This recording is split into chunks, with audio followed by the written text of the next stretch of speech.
Good morning, beloved. Welcome Thursday morning. I see that some of you are back. Most of you survived yesterday's fast. Man, I'm in a bad way this week. I told you yesterday that Mrs. W left me high and dry, so it's just the Sweet Loaf and I while her and Jack are away at debate camp. You know, you underestimate the amount of work that a 5-year-old is, especially the boss baby. She's like kids squared, man. I don't know how Mrs. W does it. My recommendation to you, gentlemen, is have children when you're young.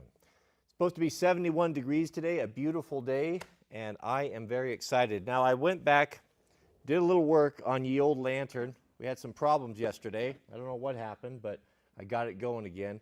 We're not going to give up on it yet. We're going to give it a go here. We have not had the best luck of late, but what we do around here is we persevere. I even brought my flashlight. That way we can really see what's going on here. First off, we'll check the fuel.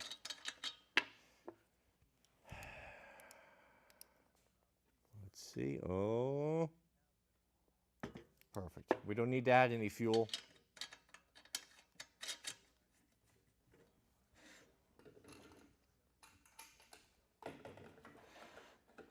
"20 pumps, that's what we do.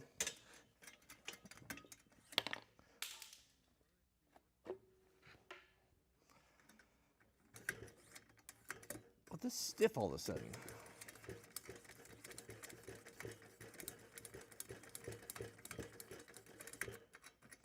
You know, for Pro hope is our plan oftentimes in things like this, and we just kind of move forward doggedly, hoping that whatever it is that's causing problems will eventually just fix itself, which happens sometimes. All right, here we go. Introduce the flame before the fuel. Safety spectacles on.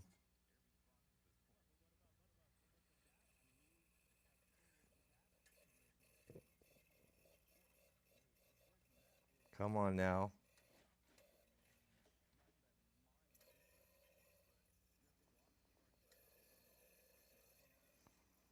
This is truly my cross to bear.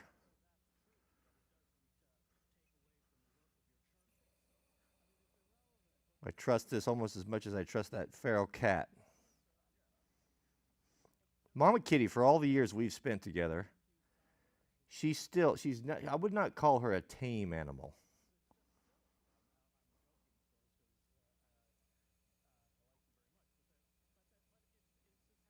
Okay, are we going to have it?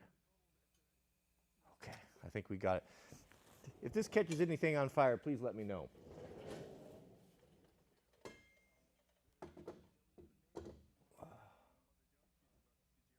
Okay, I think we're set. All right, man, it's incredible how quickly things change. I told you guys last week we were having snow. It was getting a little bit depressing when you get snow in April, and now everything's exploding. The butterflies are in, the sun's up, everyone's out, the farmers are all hitting it big time. So tomorrow this is something I've never done before, and we'll do it together. We're going to be burning areas of the pasture.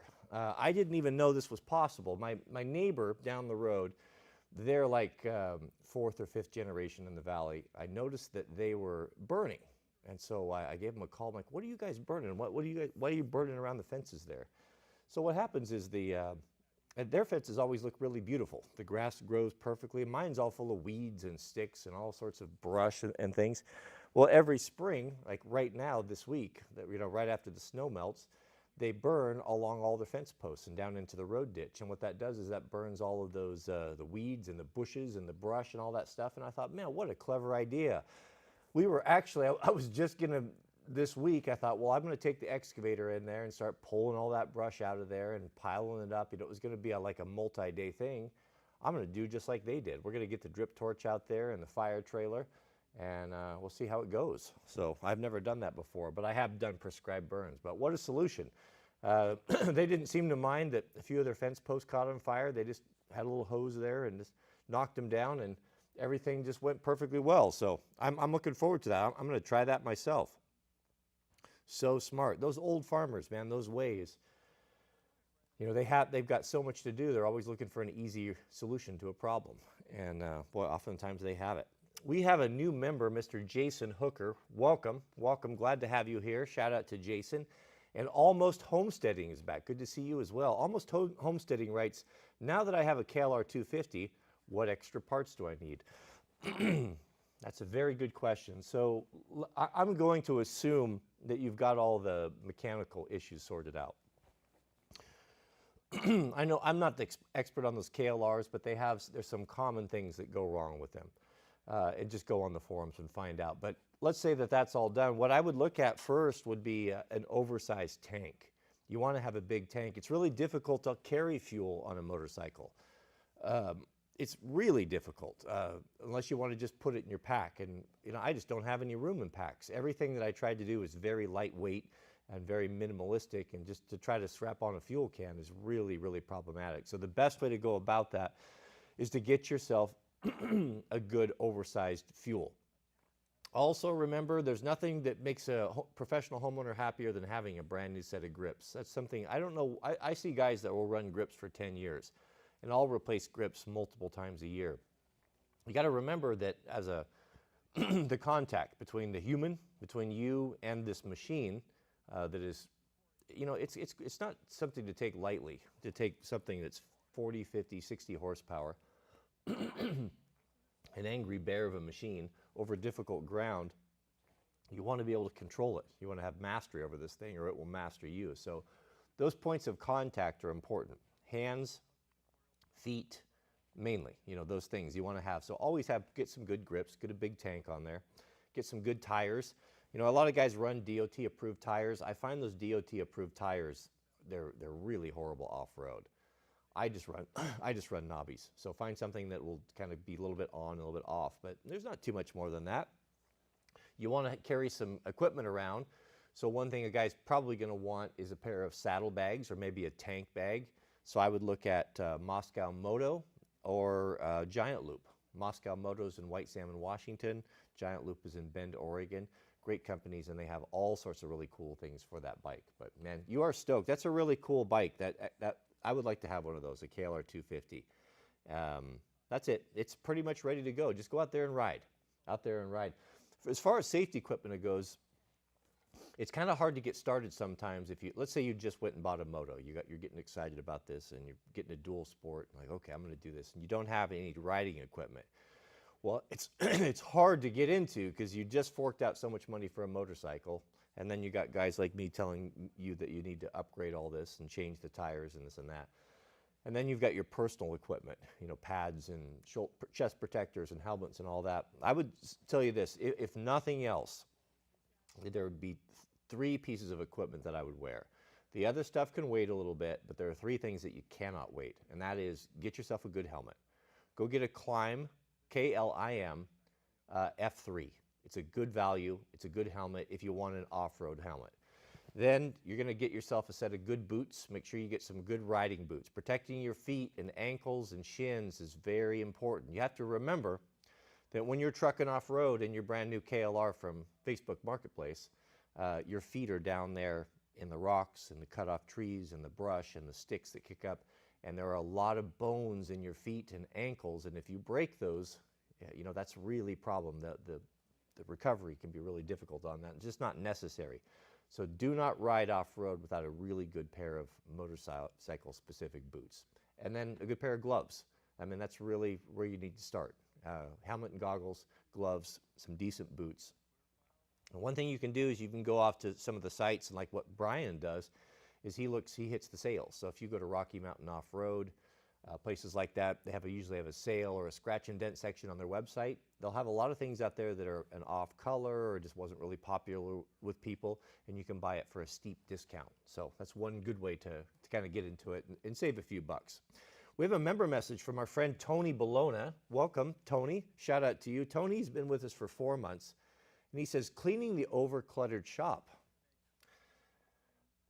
That's a big project, man. Cleaning the over-cluttered shop. How the heck do I get past the, oh, I'll use that someday mindset? Purging as I listen. Thank you for all you do. Man, that's the hardest thing it's the hardest thing to get over.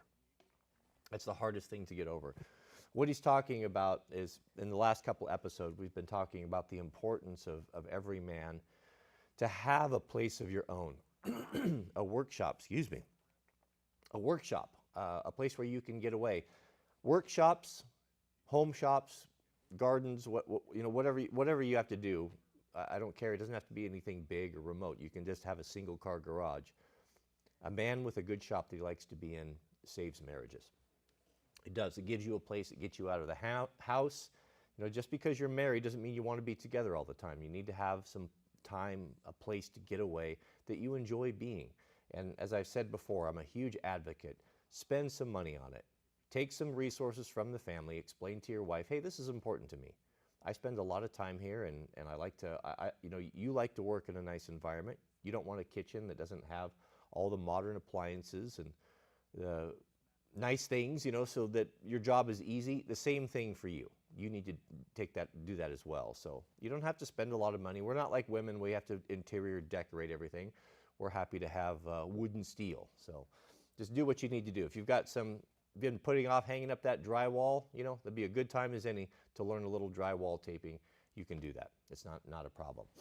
But regarding the problem that we run into, especially those of us that are kind of preparedness minded, is the giving stuff away that or getting rid of stuff that is perfectly good. What can it be, man? It can be paints. It could be a chunk of aluminum. It could be steel. It's going to be boxes of bolts and old parts you took off of stuff. My sister and I, we talked about this. She had a different philosophy. This was a very feminine way of looking at it, but she was running into the same situation when she downsized from a big house to a really, really small house, and she had to make these decisions. And what she did was that as she was going room by room, she picked up the item, and she said, does this item give me joy? And that's the way she described it. That's the way so she had bought a lot of, just like us, where we're setting up our shop with tools and everything we need to do as many projects and fix things as possible. She's does a lot of cooking, so she has bought tools to do that sort of thing. And over time, just like us, and you get an overabundance of tools, she had an overabundance of kitchen things. So that's what she did, and she just started getting rid of things and had a big garage sale. You just have to look at it practically. What am I really, really going to need? Do I need to keep all these fasteners? Well, if yes, then deal with the fasteners. Stop what you're doing. Run over to your big box store or order on Amazon, whatever, and get yourself some of those action packers. A lot of those things that are just taking up space and cluttering and sitting on flat spots in your shop, you don't necessarily have to get rid of them. You just have to have them you just have to confine them. And what you'll find is you can take a whole bench that's just covered like 12 inches deep of tools and old parts, and you know how shops get, right? And just by having a couple of those organizers, you can kind of go through there, and that will help you make decisions. And then you can keep what you want and get rid of what you don't want. For those small things that are not really expensive, that's not really a problem. They're easy to throw away and get rid of. But the things that are really problems are like the extra tools, or something that's perfectly good. Maybe you upgraded it. Maybe you bought a brand new skill saw and your old one is just fine. It's got a frayed cord on it. It works, but it's too good to throw away, but not, but you know what I'm saying. What I did with that stuff is I just got myself a big old plastic box. I had a couple plastic boxes and a couple of cardboard boxes, and I just started putting that stuff in there. And what I did, that was just my giveaway pile and my free pile. And if you've got a friend that doesn't have a saw or doesn't have these things, I'll tell you, it makes it a lot easier. It's hard to throw away good items. It's hard to throw away something that's functional and usable. But if you can give it to another guy that can use it, that makes a big difference for me. Or even just have a garage sale. Just keep that stuff and have a garage sale.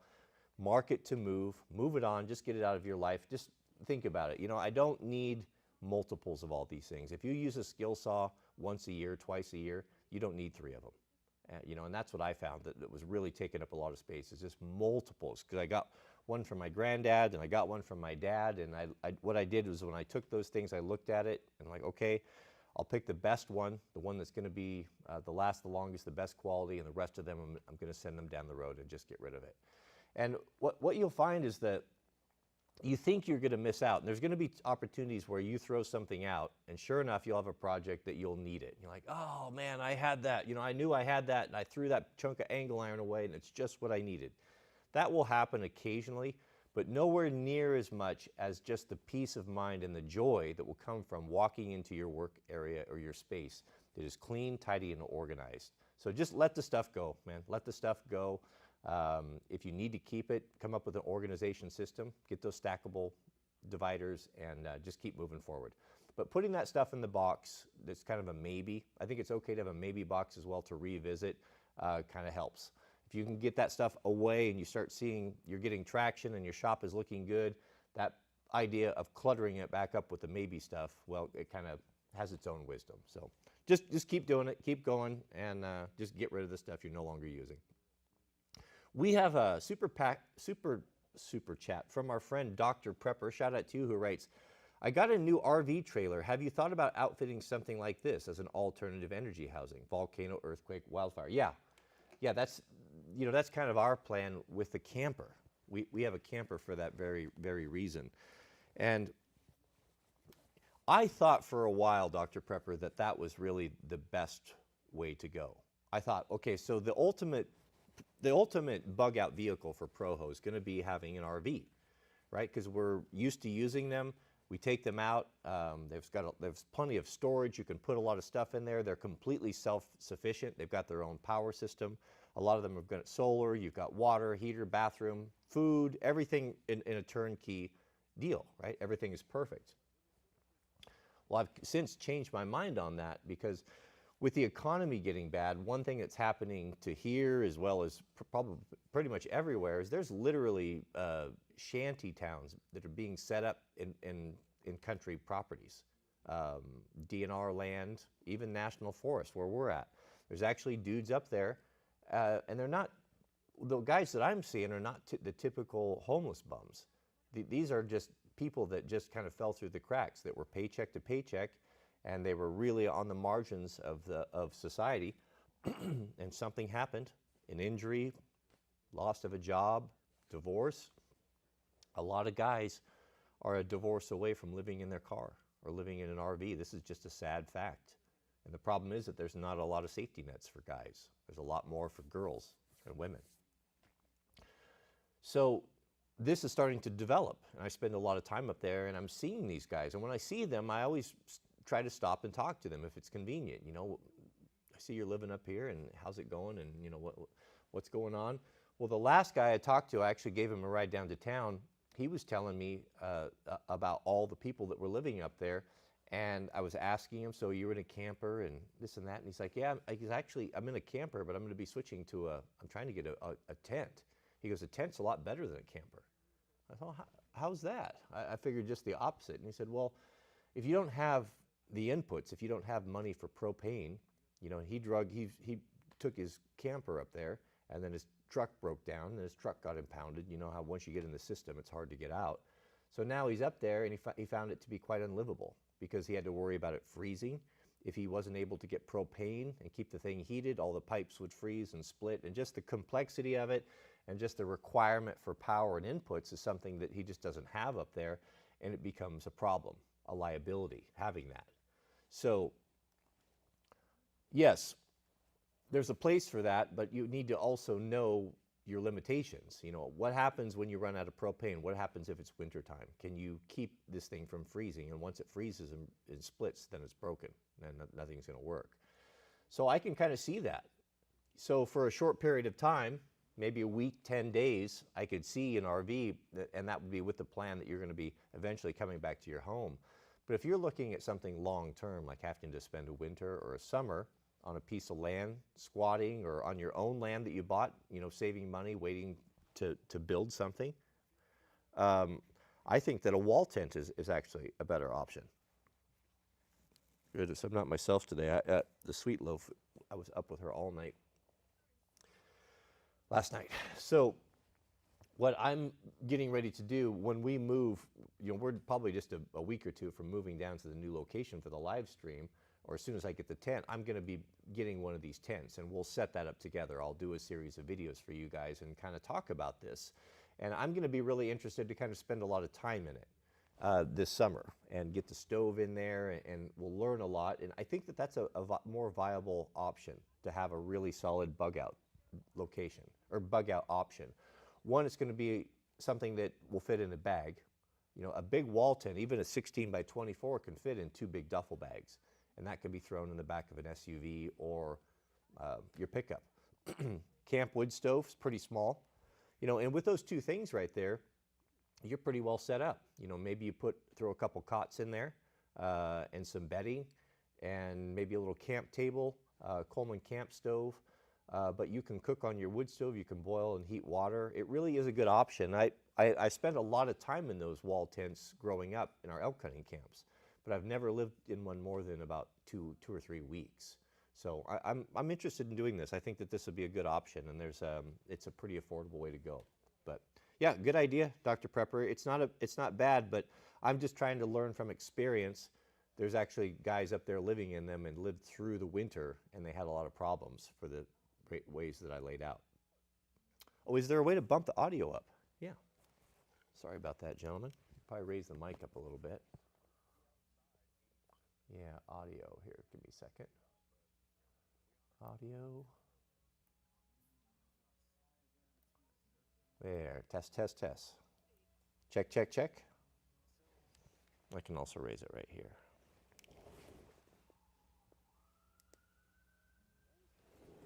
All right. Let me know if that's a little bit better. I could probably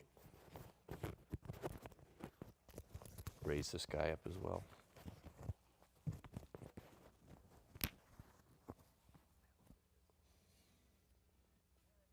Jamie's in the chat. Welcome. Jamie's been with us for a couple of months. Jamie's got a comment. Jamie works in tech. He says, but I feel a check in my spirit when using AI tools like ChatGPT. Something about it feels odd. Not sure if I could put my finger on it. You know, I feel the same way.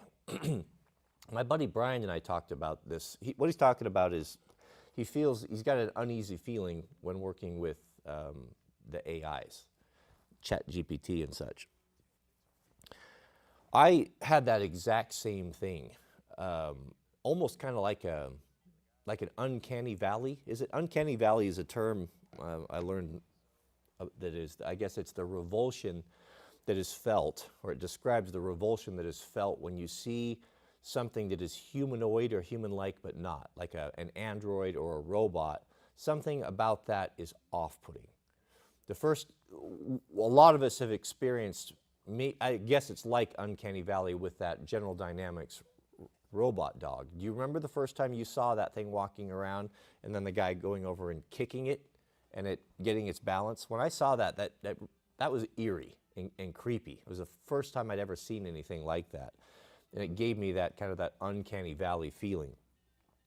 I felt the same way, and I've wondered, you know, I see a lot of people using it, and I understand the gold rush, and what the concern is, we talked about this last week, is that if you aren't an early adopter of this, just like in the days of computers, you know, a person may find themselves on the back foot and really behind the technological curve and not able to compete. If we have quantum computing and sophisticated AIs that are helping us to do things in your business and your competitors not using them, it would stand to reason that would be some sort of an advantage. I have specifically, I guess, resolved not to use these things. Because I felt the same way. I just felt something's off about it, something's wrong. And I've got no reason to think that, not being someone who's used it, other than just the normal fear that comes from, you know, we fear things that we don't understand. But it's more than that. I mean, I've feared things that I don't understand, but this seems different to me, and I can't put a finger on it either. I've resolved it's easy for me just to not use it, to not even log on to it, and just try, you know, my best to not have anything to do with it. I don't like it. I don't like it either. It seems creepy. It does seem creepy to me. But I don't know if I'm just speaking out of ignorance, but you're not the only one that feels that way. No, I do as well. But you know, it's easy for me to say, well, I'm not going to use it. I work in a space that, as of right now, you know, I don't know how I would implement it or how it would even work. I mean, maybe you could use it to search potential viral video ideas or titles or things like that. I don't know if that would work or not. I just don't want to have anything to do with that.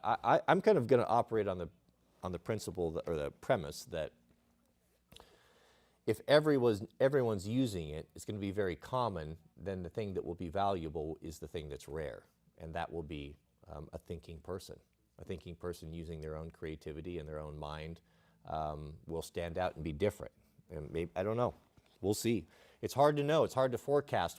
If I didn't have enough to worry about, now we have this AI coming on the scene, and do we utilize it? Do we not? How do we deal with it? Is it dangerous? Or is it actually going to become Skynet, and we'll have to fight it someday? You know, who knows? There's even some people that believe that you should be nice to it, so that when you're interacting it and speaking with it, it will remember that you were good to it and think of you favorably when it takes over the planet. But I don't know, man. You know, I don't worry about it too much. The good book tells us, seek first the kingdom of God and his righteousness, and all these things shall be added unto you. In other words, if you go on to read, it says, don't worry about tomorrow. You can't change it. You can't do anything about it. Sufficient is the evil for the day therein, meaning that focus on today. Focus on what I can do today, not necessarily on tomorrow. So I don't know. As for now, I'm not going to get involved with it. It gives me the heebies. Mr. Fordor, new member, welcome. Good to see you here. And Nick Wolfer, he's been with us for 2 months. Nick Wolfer writes, did you sell the adventure van? Do you recommend buying one? No, I still have it. It's in the shop. Mrs. W has been getting after me to sell it, but I'm reluctant to. You know, what am I going to do with the money? Am I going to put it in the bank to get gobbled away by inflation? I'd rather have I'd rather have the van, to be honest with you. It doesn't have any miles on it. It's built just the way that I want it.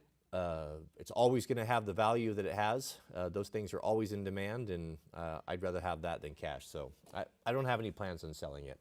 What I'd like to do is, Mrs. W and I thought that the van would be a viable option for a family RV type of thing.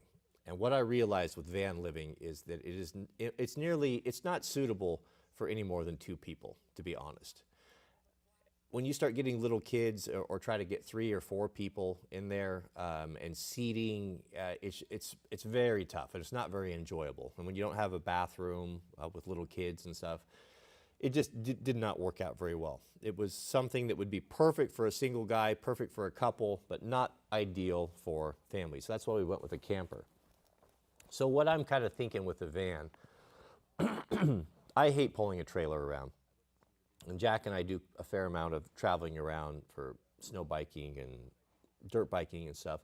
I think what I'll probably do is just leave the bed in it, just put an inverter, just the very, very basics, kind of strip it down to bare bones so that I can put 2 dirt bikes in it. We can load our dirt bikes in it. We can bust over to Idaho, go do a fun ride there, sleep in the van, you know, just kind of like austere, rugged, more rugged camping, fast and light, and just have it, kind of keep it for that purpose. So I don't know yet. Again, still working on that. Thank you, brother. Thank you, Nick. We have a member message from Travis. Travis has been with us for 2 years. Shout out to you, Travis. Travis writes, thoughts on the Honda XR650L.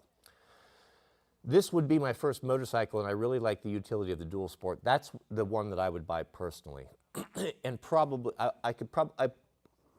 I imagine that I will get one eventually. I'll ride my bike for now, but I do want something that's more street oriented, something I could put a little bit more, you know, that's not 2-stroke, basically, for the road. And if I were going to go buy one right now, I wouldn't even have to think. I would go write a check and I would buy a 2023 Honda 650 L for sure. Yeah, that's what you want. That's a cool bike. Those are really, really good investments as well. What you pay for that bike, if you take care of it, you will most likely almost get all of it out of it if you sell that in a few years. They hold their value like crazy. I see them selling around here that are old, man. I mean, they don't even have electric start, the old 650s. And they're selling for about $1,500 less than a brand new one with electric start. So it's a no-brainer, man. Yeah, that's the bike. I would say that that would be my recommendation. If you were to ask me, what dual sport should I get if I want something that's capable off-road? I mean, you could literally take that thing with just a few modifications and you could go run the Baja with that. You know, not as a on race speed, but as a tourist. You could go cross the country on that. You could go ride some pretty tough single track and some hard enduro with that stuff. It's not the ideal bike for that, but for just a good all-arounder and just a cool bike that gives me the fizz like nothing else, that XR650L is really where it's at.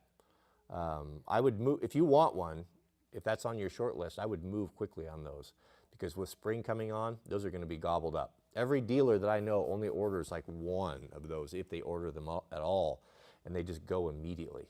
You rarely see those in showrooms towards in middle of the summer or towards the end. Let us know, man. If you get that, send us a picture. That's a cool bike. We have a members message from Zach's super cool YouTube channel. Zach's been with us for 6 months. Shout out to you, Zach. Zach writes, cleaning the shop is done for me. I have a clear workbench, minimal tools. I have bins and stuff that I'm giving away. Wonderful feeling. Yeah, right there. Wonderful feeling. So I can give you the next step if you've got there. Now we start off when you're cleaning out your workspace or you're carving out a little, a temple of sanctuary, as I like to call it. You start with your bench. Get yourself a good workbench. Put a good vise on it. Get a nice Wilton if you can find one. Find one used on Marketplace. Get your tools organized, your mechanical tools and your construction tools. Get your fasteners and spare parts and that oils and that sort organized. You know, get some racking, build some racking, all that. But when that's all done, then go look at light. Light is really important to me. I can't stand overhead light all the time. The shadows it throws, it's indirect. If you got big overhead light and you're working on something like a motorcycle or lawnmower, there's always a lot of darkness in there. You can't see anything. The nicest light and kind of how I built my shop and what got me thinking in this direction was when I painted cars for a little bit. I was never very good at it. I didn't actually paint whole cars. I would do like fenders, bumpers, and that sort of thing. It was just kind of an amateur. But the shop next to me, who taught me how to do it, when I had my Jeep parts business before I built my own, they had a full-on paint booth there. They had a frame machine. They were a full-on, full-service body shop. And the paint booth was interesting when guys need really, really good light, like automotive painters do that are doing body work, where you need to be able to see everything and no shadows, and where it's really important. How they light is kind of at a 45. So about shoulder height, maybe head height, and with the lights going straight in. The lights run along the side. It's brilliant because what it does is it takes away all those shadows, and you can see into nooks and crannies and crevices, and you can see what's going on. So, you know, you might want to consider, if you haven't wired up your shop, if you haven't done dedicated lighting, or you're in a position where you just can't see, you just can't see yourself being there very long, so you don't want to put a bunch of money into something that you're just going to move and have to leave all that there, you might want to look at a portable light source. You know, I have those around already because I have studio lighting that I use for making videos, and that also comes into play when I'm working on stuff. I light like that. I light from the sides. So one option for what you're going to spend on some copper wire and some Romex and a couple of LED fixtures from Home Depot, you might want to just buy yourself like a Milwaukee or a DeWalt portable work light. You know, those are affordable now, and they're really, really good. They throw a nice diffused light. Some of them even have kind of a China ball type of thing, so it's not very harsh. It's nice on the eyes. Now you have a light source in your shop that you can put where you want it. So if you're working on something, you can put it right behind you, and it's a tool that you can use everywhere. You could take it out in the yard, you could take it somewhere else, you could take it onto a construction site, or the most important thing, you can take it with you if you are in a position where you're still moving around a lot. You want to have a shop, you want to be able to see, that would be an option. That's what I would do. So even in in the dark recesses of the shop where I keep all my oils and filters and such, it's dark in there because I don't like the overhead light. I didn't put any light in there. I just got a temporary one. You know, for what I would have spent on a copper and fixtures and switches and all the time, I just bought a really nice Milwaukee M18, just like a shop work light. And I put it right there where the switch is, and I walk in and I click it, and I'm not tying everything up. So lighting is important. Next, after that, ambiance, make things nice. If it's all crummy in there and you've got insulation hanging out of the wall and you've got unfinished drywall, take a moment and finish it. And there's nothing wrong with doing a nice wood veneer. You can go to Home Depot or your lumber yard. You can get that pine or fir decking like they use on, they've even got some thin stuff that's a lot cheaper. Go over to the finish section. Go buy that stuff, 8-foot lengths, put it up. You can just glue it on, tongue and groove. It looks just like what I have here. You have a nice wood background that you can put screws in, you can mount shelves to. It's worth it, man. Take a moment and make your area nice. Make it a place that you like to be, a place that inspires you.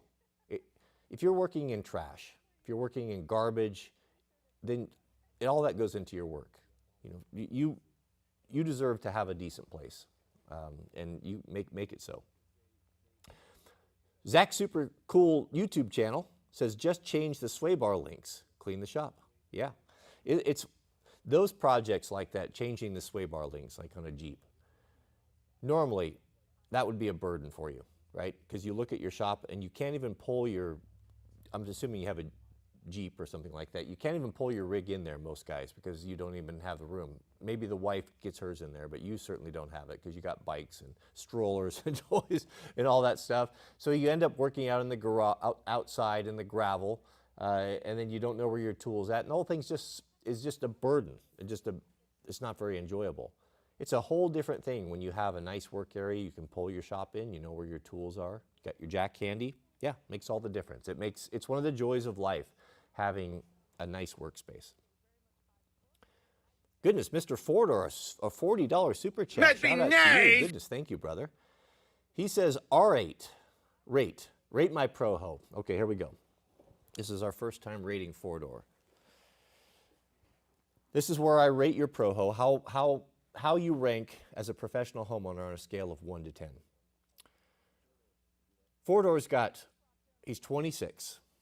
That gives you 2 points for your youth. 320 acres off-grid, no debt. Plates plus NBC plus pews. 1 year food. Welder. He's a mechanic. A trucker. Gardener. He's got a DRZ plus 8 bikes. 4 XJs, MJ Jeeps. He's got a 554, a camper, solar, Starlink, full wood, metal shop, keep Torah, means he keeps the Sabbath, follows the Levitical laws, no girl, got options, maybe close. I have to say, gentlemen, that's got to be one of the finest, that's going to be one of the highest ranking Prohos I'd ever, this might be the very first 10 I've ever given, but how can you not give him a 10? The fact that he doesn't have a girl holding him down at 26 and he's got all these things, I'm going to say it, man. I'm going to go there. Four-door, I'm going to give you a 10 out of 10 when it comes to rate my Proho. Our brother in Christ, Hammerhand. It's good to see you. Hammerhand and I had a very nice conversation with him. It was easy to talk to Hammerhand yesterday. I told you that he'd asked me to come onto his show, and before I agreed to that, we decided to jump on a call. We had a conference call yesterday and talk about this, and I had some concerns. I wanted to tell him personally so he didn't think that I was ducking out. I don't want to be, it's a hard decision how hard we can go here. There's a great injustice towards young men, towards men in this country. There's a great injustice with the divorce courts, and there's a sense of entitlement with Western women that is probably something that's unique in history. And there's a lot of guys that have not woke up to this. And I just cannot, I can't just make frivolous videos when there's this big problem out there. And so I need to speak to it. I think it's one of the most, I think it's the culture war, it's the tip of the spear of the culture war. And people say, oh, I want you, why don't you do things like you used to and get back to that? Well, we've been doing that for 13 years here. And there's a need, and when there's a need, when the culture changes, when the need changes, when everything changes, then your content's going to change. And I've moved on. The person that I was in my 40s is different than when I was in my 50s. I struggled in my 40s and my 30s building businesses and raising my kids and getting land and buildings and equipment. I shared all that with you, the acquisition of that. When we started the channel, we didn't have anything. You guys helped me get my very first tractor, which was a riding lawnmower. I mean, many of you remember those days. We didn't have anything. We were just barely getting by because it took us all that time, 15 years to build, 20 years to build where we're at here today. Now I'm in a different position. Now I'm in a position where I don't have to work as hard. I don't have to grind like I used to. And I've learned a tremendous amount. I've made a lot of mistakes. And I'm in a position now, just being older, having more experience.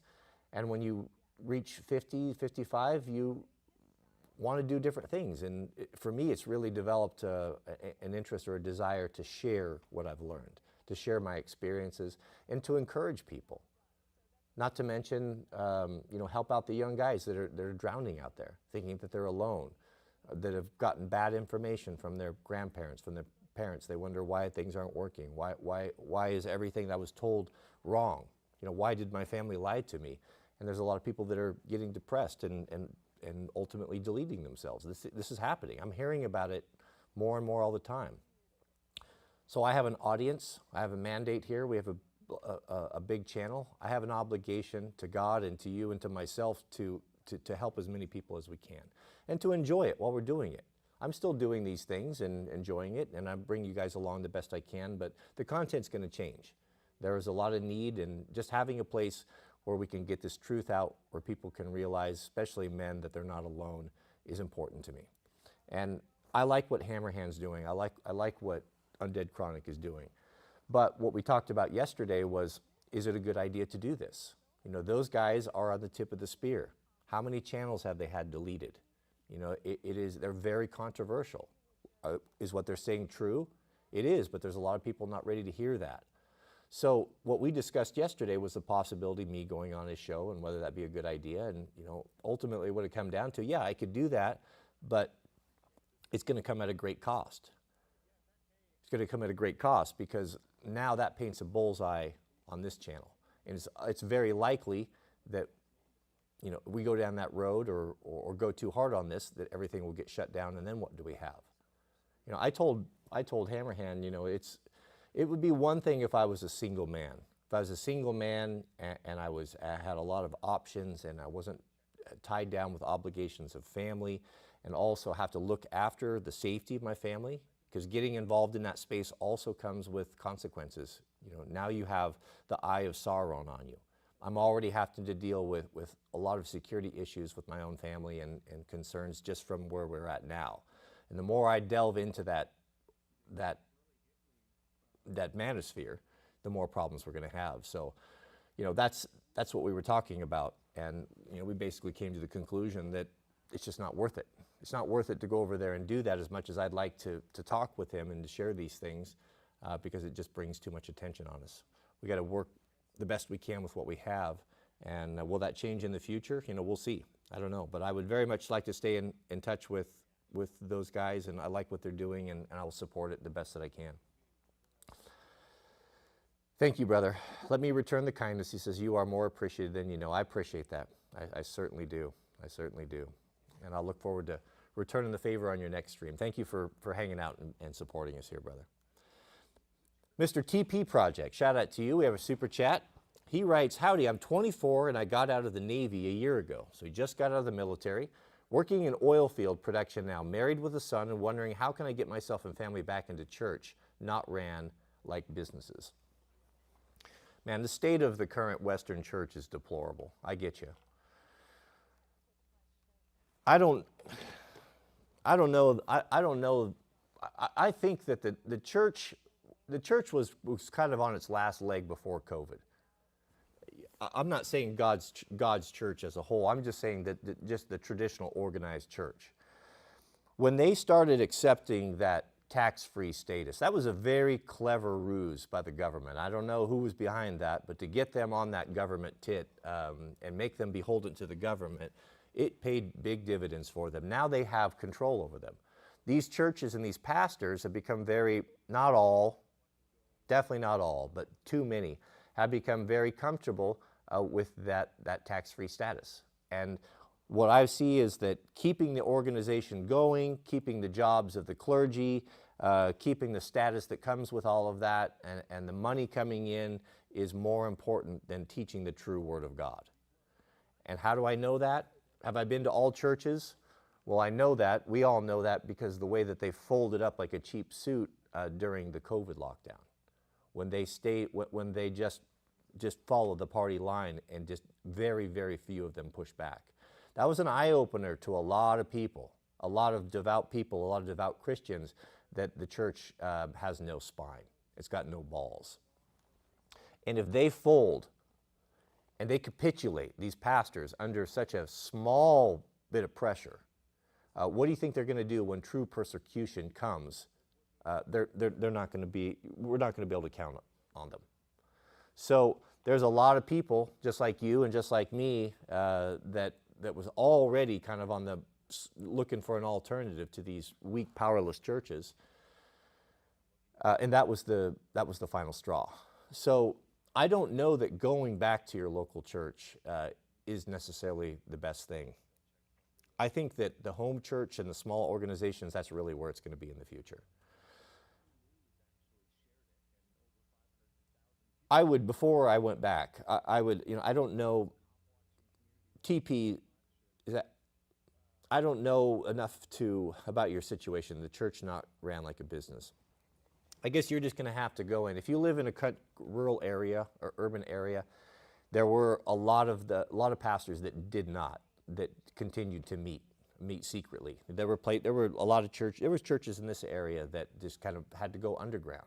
And continued to meet and just figured out solutions to do it. That once they realized after 3 or 4 weeks of lockdown that this was all a bunch of nonsense, and that getting together corporately as fellow believers was more important, that superseded the law of man. I applaud those churches that did that, but not very many did that. So I guess just be careful. Go back, check it out, find out, how does the pastor feel about these things? How does he feel about what happens if they're going to lock down again? And it's nice to see there is even a movement now of pastors and clergy that are separating themselves from this, that are rejecting that tax-free status because they don't want to be controlled by the Fed. They don't want to have those tentacles in their church. They understand that, well, they're always going on about the division of church and state, banging on about that endlessly, right? Well, let's have that division. I don't think we should have any ties with them whatsoever. They should have no control over our pulpits or what we say.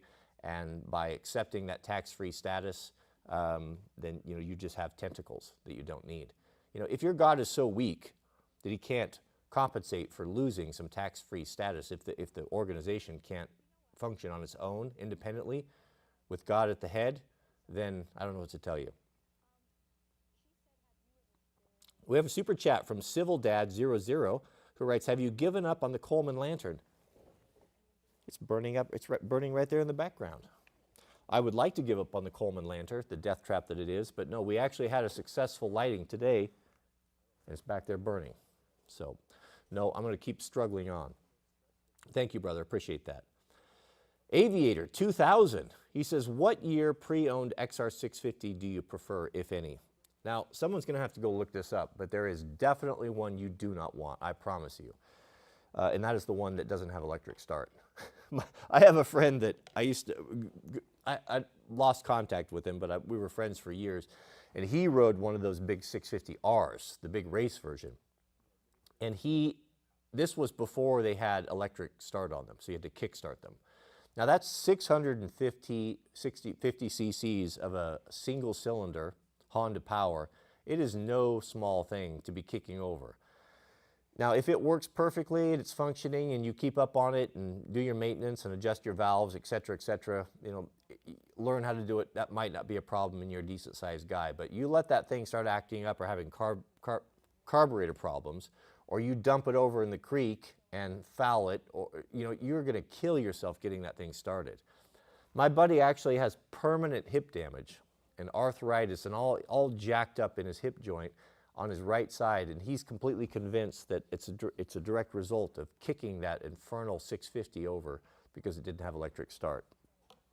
So go online, look around. I don't know what year of cutoff that was, but that's your hard line. Do not buy an XR650 that doesn't have electric start. Trust me, you want that magic button more than anything.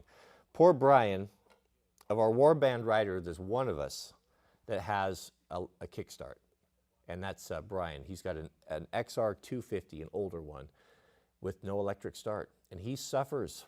He suffers greatly on that, especially if we get into hard stuff where he's dumping it over and flooding the carburetor, and oh goodness, the poor man. I've almost been, actually I mentioned this to Mrs. W. I toyed with the idea. I said, we should crowdsource. I can't do this. You know, times are so tough and there's so many people struggling right now, it just wouldn't be inappropriate, but I thought it would be nice. I said, we should crowdsource 10 grand.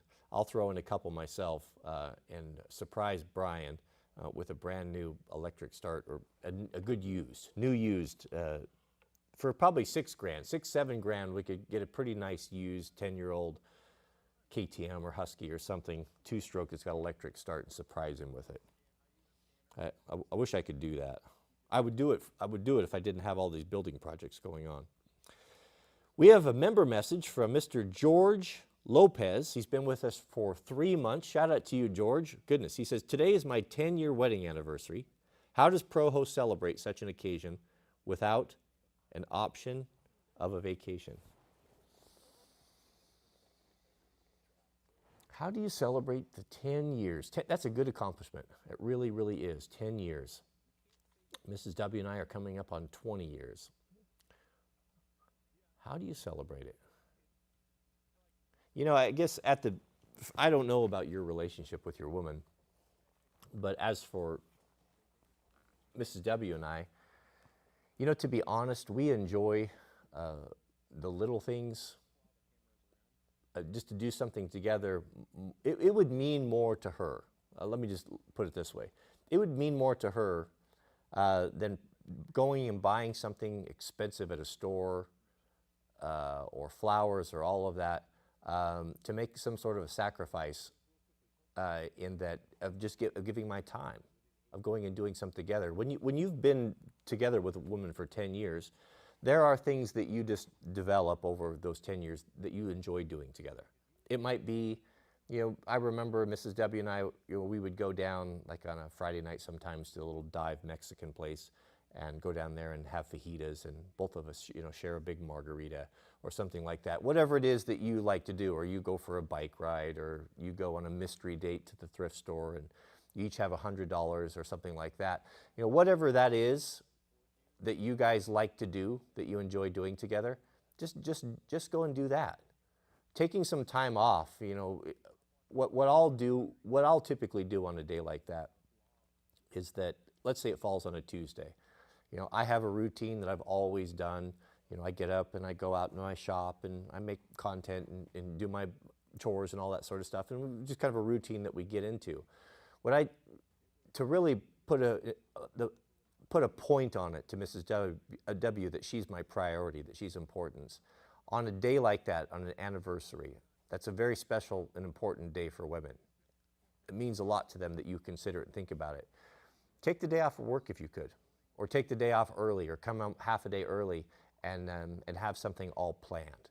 That's what women really like. If you put just a little bit of effort in, it doesn't take any more than you planned a nice place for dinner and then something to do afterwards. And the fact that you called ahead and made a reservation ahead of time the day before or even a couple hours before, and that you took the effort that it was important enough that you maybe even dressed up a little bit, maybe one notch above what you would normally go out to, and take her out, get her a nice meal, take her to her favorite store, go out and buy her a pretty dress, and then come home and see what happens. And you know what will happen. So it's all about, it doesn't have to be a big thing. It's just show her, you just want to show her that you've been thinking about her. And by pre-planning things, as I said, reservations and dressing up, that's all you need to do. That's all you need to do. It doesn't need to be anything fancy. If you're happily married, you probably don't have a fancy wife. She's not demanding and ball breaking and doesn't expect you to to constantly entertain her with greater and greater luxuries. Usually if you have a good TradCon woman, they're as happy to go to a drag race as they are to go to Ruth Chris. I mean, that's really been my experience. They just want to be with their man, and they just want to know their man's in charge, and the fact that you set everything up and grab the bull by the horns, they like that. Shout out to you, George.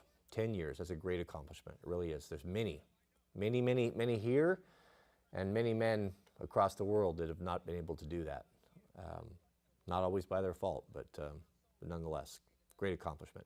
We have a member message from Mr. Robert Cabana. Shout out to you, Robert. Robert's been with us for 3 months now. Very happy to have you here. Welcome, brother. Robert writes, if you had to choose, would you go Honda or KTM overall?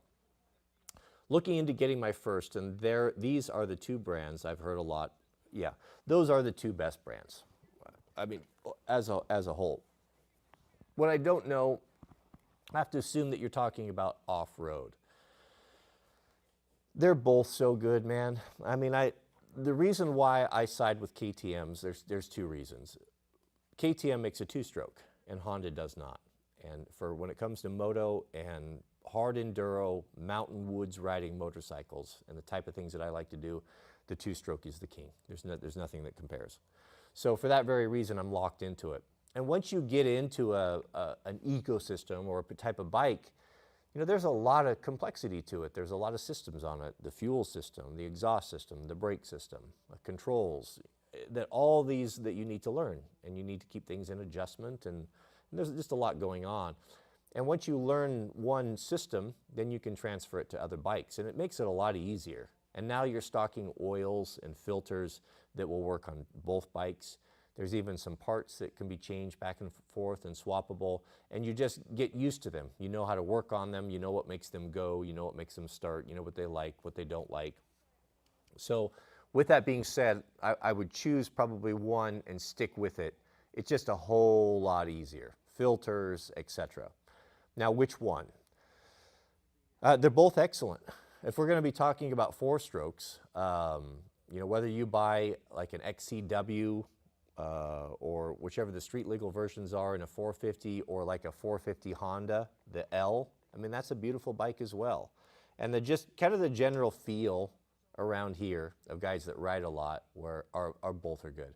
I see KTMs and I see Hondas when we're talking about like really good riders, discerning guys that really want good equipment and are serious about the sport. Those are definitely the two brands that come on top. In Honda, it's without a doubt that they're extraordinary when it comes to reliability. Now, one thing that Honda has that KTM does not have is a non-high performance line of motorcycles. KTM's motto is race ready. Now, is it race ready? Pretty close. I mean, they're pretty well set up. They're brilliant motorcycles, but they're also thoroughbreds, meaning you're going to have really high service intervals on those bikes. The nice thing about the two-stroke, the service interval, you know, there's not much to it other than just I'm going to put a piston in every 80 to 150 hours, and second off, I'm going to drain the oil every 8 to 12 hours for the transmission fluid. So that's a quart of oil every, let's say, 10 hours, depending on how you ride. So it's not bad, you know, it's not a big deal, and when you get the tools and you get the know-how, I can have it done in, you know, 4 or 5 minutes. It's not a big problem. The Hondas. Now, if we're talking apples to apples, Honda also is going to have performance bikes. You know, their 450s, their Rs and such, those things are really high performance bikes with very short maintenance intervals as well. Now you're getting into, you're going to have to keep the valves adjusted. Not that it's a problem, that you just need to know how to do it. You're going to have to do that once a year or so. You're going to be changing oil quite often, you know, every 8, 10, 12, 15 hours, depending on how you ride, that sort of thing. So those are going to be equal. Now, when you get in down to the lower end bikes or the more affordable bikes, the more just trail type of bikes that are not high-strung performance machines, race-ready machines, so to speak. Now, that's really the sweet spot. Your 250s, your 230s, those bikes you don't have to do anything to them, but maybe change the oil once a year, and that's if you ride a lot. So put an air filter from time to time, but you're going to go years without having to do anything apart from just an annual oil change. And that's very enticing. And a lot of those are also going to be air cooled instead of liquid cooled. So that's a whole nother system of complexity that is off the table that you no longer have to fool with or winterize. You know what I'm saying. So life is all about compromise on these things. Either you're going to go for tip of the spear performance, horsepower, weight, all of that. Yeah, you have that and you get to enjoy that, but it comes at a cost of, there's a lot of maintenance to that. So if you like to wrench, if you are like me and you'd rather be out in your newly cleaned Proho shop in the evenings watching Wranglerstar videos and working and tinkering around your bike, then go with the KTM or go with the Honda, more of the race series bikes. But if you just want pure utility and you just want to have the joy of riding and you want it to start when you hit the magic button, then go with one or more of the air-cooled models or one of the CRF, the smaller bikes, the 250s, the 300s. Those are wonderful little bikes and much, much less fuss and fooling around. So if you're mechanical and you like performance and speed, go with the high-strung bikes. If you are just a digger and you want a dirt shooter and you just want to go ride and have a good time and not have to work on the thing constantly, then just go with the 230s, 250s, 300s. Good question, though. Yeah, but both are awesome. Those are the premier brands, no question. We have a member member chat from our friend Justice. Good to see you here, Justice. Justice writes, "What bike suggestion for a 13-year-old boy do you have? First-time rider. He has always wanted a dirt bike. I don't ride and don't plan on it." 13. It depends on how tall he is. Here's what I would do. This would make his day. This is one of the funnest things a 13-year-old boy could do. Take him to a dealership, a Honda or a Kawasaki is probably what I would recommend. Kawasaki, if you're budget-minded, if you'd want to get the best deal you can, your Kawasaki's are typically going to be a few $100s, maybe $1,000 or so less than a Honda. They're awesome motorcycles. No, I love Kawasaki. Actually, even if they were the same price, sometimes you get more with a Kawasaki. You get adjustable suspension on the smaller bikes, but Honda or Kawasaki are the two that I would look at. I would not consider KTM or any of those high-strung bikes, Honda or Kawasaki. Go to the dealership and have him sit on them. Have him sit on the 150 CRF. Have him sit on the 230. That's a real difficult time, that 13-year-old, because he's probably still growing, or maybe he hasn't reached his growth spurt, so he kind of sits in the middle, kind of falls in between two different categories. If I were to advise you a bike that you could go buy him right now that would fit all these spots, that he would absolutely love, that he could grow into a little bit, that once he's done, and if he wants to go up into a bigger bike, that this would be perfect as a loaner bike. This would be perfect for even an adult to ride around, or especially, this is an ideal bike for women, for your wife, if she wanted to join along and do some simple trails, is the Kawasaki 140. Is it the KLR or KLX or whatever it is? It's the 140. They have two options. They have one with little wheels, and they have one called a big wheel. And Honda has one as well. Get the big wheel. It's an incredible bike. That's the bike that I bought for Jack when he was 13. When he was younger, probably 11 or 12, I think I bought him a CRF 150. It had the little wheels, and he rode that for a couple years, and he grew out of it. And what I found on the trail when we started taking him up at 13 and 14 on some hard stuff is those little wheels were really a problem. Little wheels don't roll over stuff very good.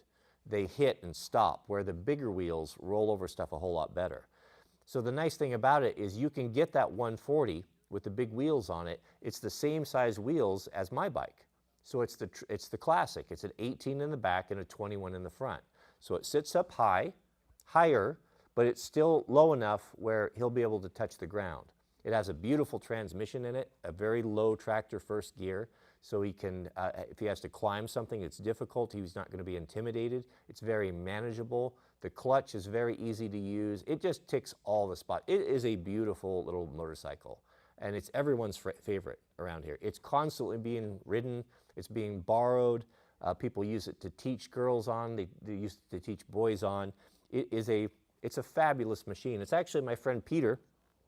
He's he's probably close to 30. He's a full-grown man, married.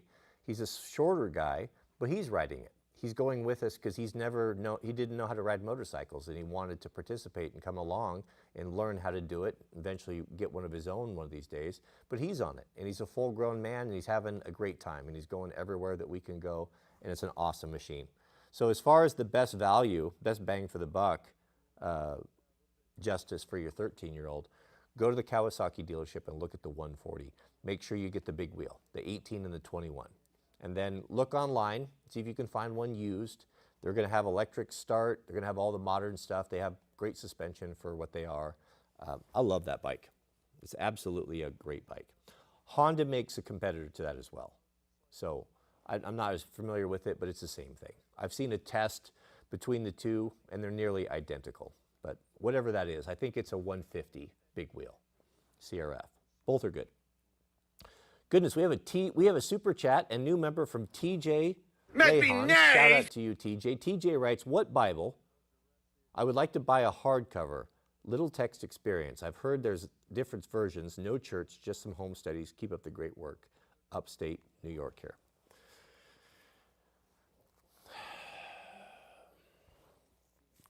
If you wanted to buy, we had this conversation yesterday. I like the King James Version. I grew up with it. I love the poetry of it. It's a conservative. It's a good translation. I enjoy it. A lot of people will tell you that's their favorite as well. There's even some people that will even tell you that it's the King James or nothing and that every other Bible is heretical. I don't believe that to be true. I've looked into this. I studied this deeply 15 years ago or so when I was concerned about this. I wanted to know, are we getting the real word with all these translations? And I came to the conclusion, because smarter and better men than me who've studied this much deeper, theologians, have also come to the conclusion that you have a lot of options. You're safe reading most of the good conservative translations. So with that being said, it would come down to two. The King James Version I like, but if you just can't get over the antiquated language, if it's a distraction for you in your study, then I would probably get the New King James Version. Get the New King James Version and get yourself a concordance. Beloved, I would be you got to be careful about study Bibles. Now, what's a study Bible? Now, if you go to the Christian bookstore, you're going to be overwhelmed of the amount of options in there. Too many options, in my opinion. People say, you should write a book. Now, what the world does not need is another man's knowledge or think so when it comes to the Christian walk. We have the book. God has given us the 66. That's our standard. We don't need another man's take on it. We've had too much of that already. We need authentic, genuine truth. And that doesn't come from the wisdom or the thinking of man. It comes from the wisdom of God. And that's what he's laid down for us in the 66. So that being said, a lot of new converts or people that want to get in and study will immediately gravitate to a study Bible or a commentary. A study Bible will have, as you read in the center of the margins, they'll have numbers on there, reference numbers, where if you read something and you don't understand it, you can go to that and it will give you an explanation. Okay, back in the day, this and that, sometimes historical, but sometimes doctrinal. So a direct interpretation, not one that you've come to on your own, but one that someone has already come to for you. Now, maybe it's right. Maybe that will be beneficial and helpful to you, but maybe it's not. And you build a foundation of sand. You build a belief system or a dogma on something that was incorrect from the get-go. Depending on which Bible you get and which concordant or which study Bible, etc. So that concerns me. I think that if you go in prayerfully, studying and reading with a teachable heart, you need not any exterior, anything outside to teach you. God told us He will give us a helper, And that helper is the Holy Spirit. And the Holy Spirit will lead us to all truth, will show us all things.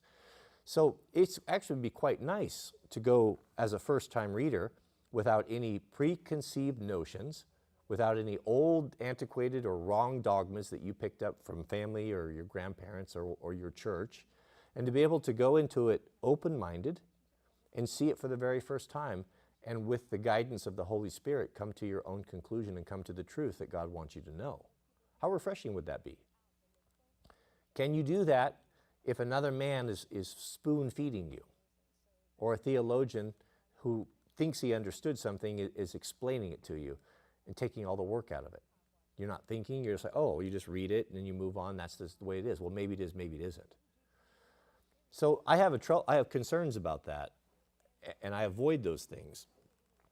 The other thing that I got into, and I thought, well, I want to go in deep.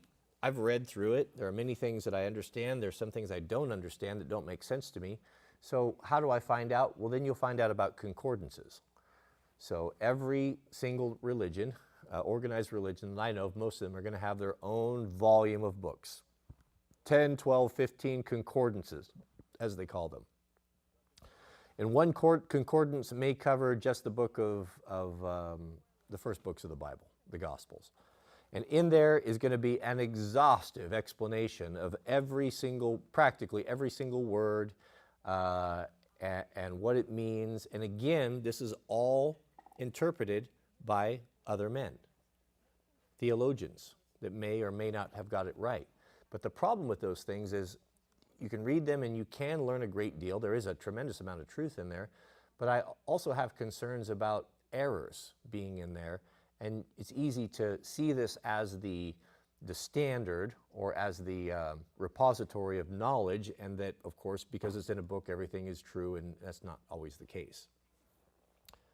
When I study, the best way to study is you want two things. When you go buy your Bible, buy a big one, like a Nelson. Nelson makes some beautiful ones. Buy a big one that has good size print so that you can have, this is an heirloom to you, because you have to remember that your eyesight is going to fail when you get older. And it's quite nice. There's something quite special about having a Bible in your hands, the same one that you've studied and written in and learned from for decades. And you want to have something that's going to be usable to you in the future. So get something with some good sized print on it that's not a little tiny that you won't be able to see when you get older. Once you buy your Bible, I'd probably recommend King James if you can do it. If you can't, get the New King James. It's a little bit more modern language. You're going to want to get yourself a concordance. This is the most important study tool that you can have next to the Bible itself, is a concordance. A concordance is a single book, and it will have all of the words in the Bible. And why this is such a good study guide, because it doesn't tell you what to think, it just shows you how to find stuff. Now, the good book tells us when we study the Scripture, how we do it properly is line upon line, precept upon precept. What does that mean? Well, it means that there's safety in numbers. If you are reading something that is saying that the Christian walk should be like this, or do this particular thing, you have to understand the context. And what the concordance will do for you is if we just take the word, for example, forgiveness. Let's say you want to do a study about what is the obligation of a man of the cloth to forgive? What is my obligation to forgive my neighbor or my enemy or someone that's betrayed me? Can I get platitudes from my pastor? I think we're all done with that. I want to know, what does God's word say about forgiveness, regardless of what everything I think I know? Well, you go into your concordance and you go down to the word forgiveness, and what that's going to list for you is every single place in the 66 where the word forgiveness is. And that's a powerful study tool, because now you can do your own study and you can do an exhaustive search of every single place where that word comes in, and you'll find out for yourself. So that will give you a very good picture of forgiveness, for example. If you sit down and you take the time to start at the beginning and you go through every single place and you read the story and you understand the context of what forgiveness means and what that looks like, and when you come through on the other side, you've done your own study and you've used the authentic, the genuine Word of God, not somebody's interpretation or someone's think so. So this is a generalization. I'm not all study Bibles are bad. And there's a lot of information in there that's helpful. I mean, there's nothing wrong with having a study Bible with all of the maps, for example, or the different areas that Jesus walked in his 3.5 years of ministry, or Paul's journey. That's all good and helpful. The thing that I'm just warning you is, don't trust another man regarding his interpretation. Find out yourself. You're a big boy. You've got the book in front of you. You've got the genuine, and you've got your concordance. With those two things, you can find out yourself. You don't need to rely upon anyone to interpret anything. The church has a tendency to make the gospel and faith in Jesus Christ complicated because they want you to be dependent upon them. And that's the reason why our Catholic friends, why they kept the I don't know all the terminology, the Mass or whatever it was in what was the language? Latin. They kept it in Latin because it was exclusively theirs. Only they could read it. Only they could possess it. And therefore they were the arbiters. They created themselves a job. They were a necessity because they were required, the masses, the people, needed the priesthood to bring the knowledge down to them. And they kept the knowledge. They were gatekeeping with it. It wasn't until the printing press, when the Bible got out into the wild, where that whole system became obsolete and shouldn't have been there anyway. So beware of gatekeepers, and churches will gatekeep that way, and you don't need it. Now, it's important, with that being said, it's important for the body of Christ to gather together. But what does the gathering together mean? Christ told us in the good book, whenever 2 or 3 are gathered together in my name, I am there also. So it tells us that when 2 people come together in Christ's name, you basically have yourself a little church right there.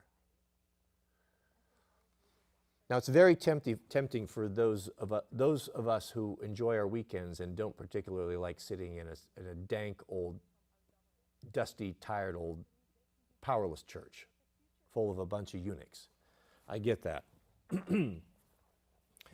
So what you always hear is, yes, I believe in God, but the forest, the mountains, the fishing stream, the bass boat, that's my church. You know, we've all said that, right? Yeah, I go out, when I go out fishing, I'm out there reading my Bible and studying the Word and spending time in prayer and fasting.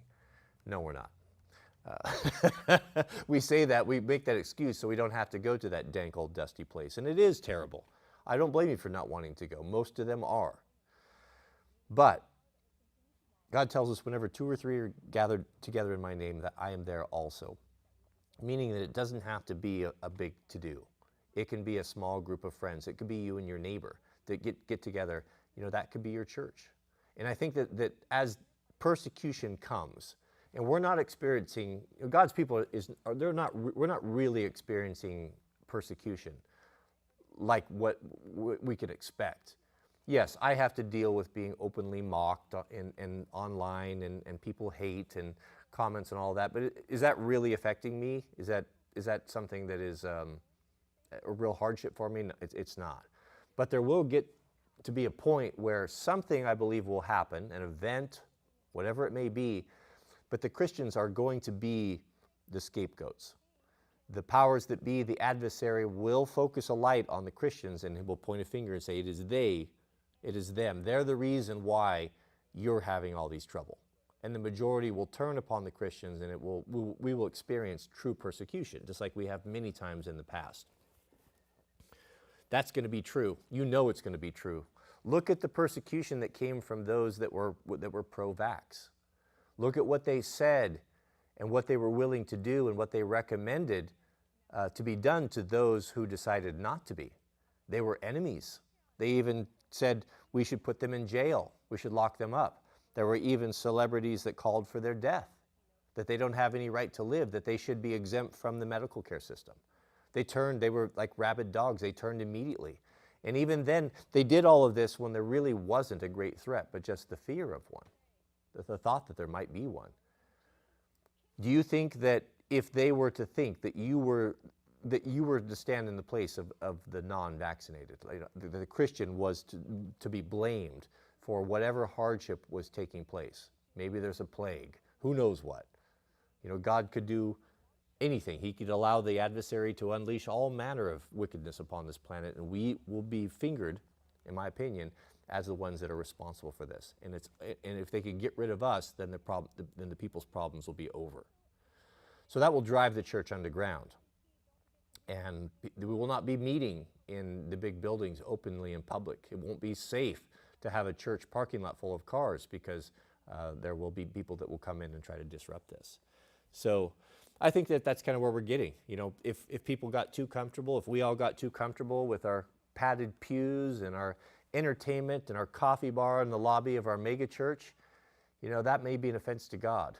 And this whole COVID thing, really shined a light on how powerless and how weak the system is, and it needs to go away by and large, and that the church needs to take on a new form, which I think is going to be small group meeting, just maybe meeting in your shop or meeting in one another's homes.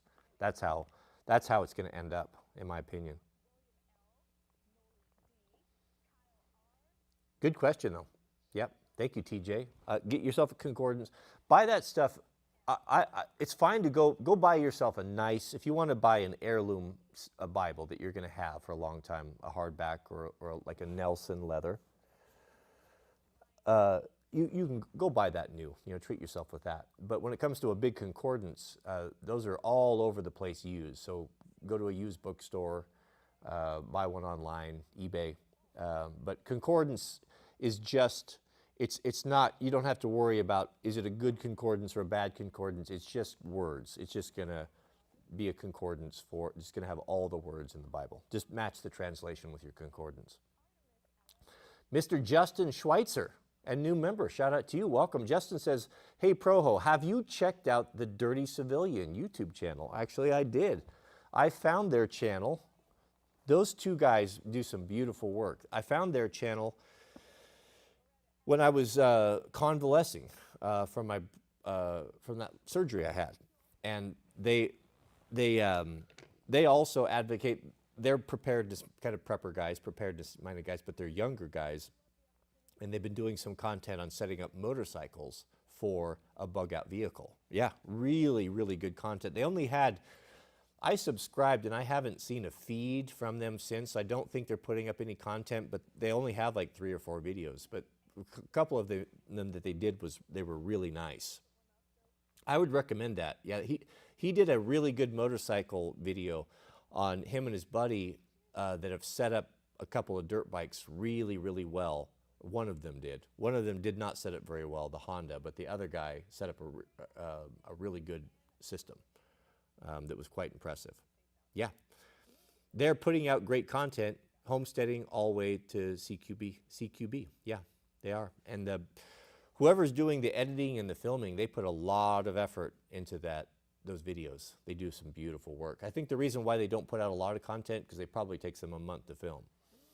But yeah, I've heard of them. Those guys are cool. Good dudes. Mr. Riley Patterson. Must be nice to have a house. $19 super chat. Wranglerstar, first and foremost, thank you for the videos. You are welcome, brother. What do you think of Gen Z? Are we as woke as they say? It's interesting. I thought so, because that's what I was told. Now, Gen Z, the Zoomers, this is going to be, I don't know the exact dates, but that's basically my son. My son is 18. He's definitely a Zoomer, and in that whole that culture, probably up to the mid-20s or so. It's completely split. There are a lot of them. There's most of the girls that I've met, and I haven't been around the girls near as much as I have the guys, because I online game with my son. And so when we're in game lobbies, whether we're playing Apex or Minecraft, whatever, I'm now meeting his friends, and that he's had for a long time, because gaming friends are real. I had to explain this to my wife when Jack, especially during COVID, when he was spending so much time online on video games when we were all locked down, and she kept saying, I don't think this is a good idea, and I don't know about this and that, and I felt the same way, but we're involved with our kids, and I realized, okay, this is what he likes to do. Is gaming my thing? No, I haven't gamed in since like the Atari, so the 2600. Really, to be honest, I haven't really gamed. So I like to game on a keyboard or these I was not up to speed on this whatsoever. But I thought, well, there's either one of two things. I can either be involved with my son's life in things that he likes. It's true, he doesn't enjoy motorcycling and snow biking as much as I do, but I make him do it. I made him do it from the get-go because I knew it was good for him. We put him in track and wrestling because we knew it was good for him, even though he didn't want it. And ultimately, he developed a love and a joy for it. But he doesn't want to do it all the time. So either I can not be involved in my son's life or I can be. So I made the decision. I said, Jack, is there something that, a game that we could play together? Well, so we decided to do it, and we bought a couple Razer laptops, and we started gaming together. Well, that was really something for an old boomer to jump into highly competitive games like we played Apex. We started playing, and we realized that our satellite internet didn't have it. I'm getting to your question here. We had a satellite internet wasn't good enough to play online game, but we wanted to play, and I wanted to be involved with my son's life. So we bought the 2 gaming laptops, and we would drive down to the local town, and we would park in front of the pizza parlor. We had the adventure van, the pizza place. The pizza place had free internet, and we would go in and we'd buy a couple pizzas and come out to the van, and him and I would poach internet and play Apex Legends online on our Razer laptops until like 2 o'clock in the morning.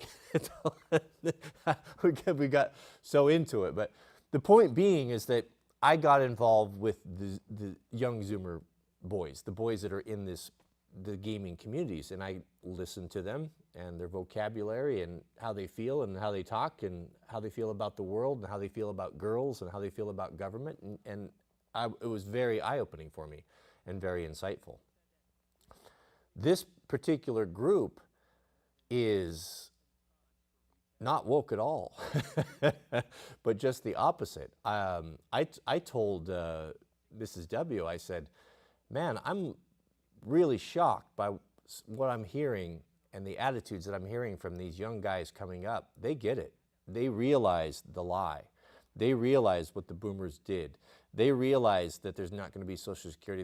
They're not having any of this. They're definitely not woke, and they are, I wouldn't say that they're nationalistic, but they could go hard right. They could go hard right. If this group of young men that have been told from the time that they were, their masculinity was toxic, that they were educated and put in systems that favored girls over them, that they need to suppress and that they're bad and everything, they're going to revolt from this, and it's already happening. And I wonder if what this whole woke movement isn't creating something that is going to come back and bite them really hard in this Gen Z generation. That the pendulum swings, we know. The pendulum swings, and when it swings too far, and the pendulum has swung too far let me paint the scenario for you. When you have trannies that are actively getting access to children in like public libraries, and the mothers are happily bringing them there and stuffing dollars in their knickers, and you have cops with sniper rifles up on the roof protecting their right to do it, the supposed good guys, and you have Antifa also protecting the trannies' right to do these things, then the pendulum has swung too far. I mean, that's literally what is happening. If you're not awake to this, that's what's happening. That's how far the society has moved. That mothers, cops, Antifa, and the state is all providing a venue and a safe place for these things to happen. That's where we're at. So the pendulum will swing back.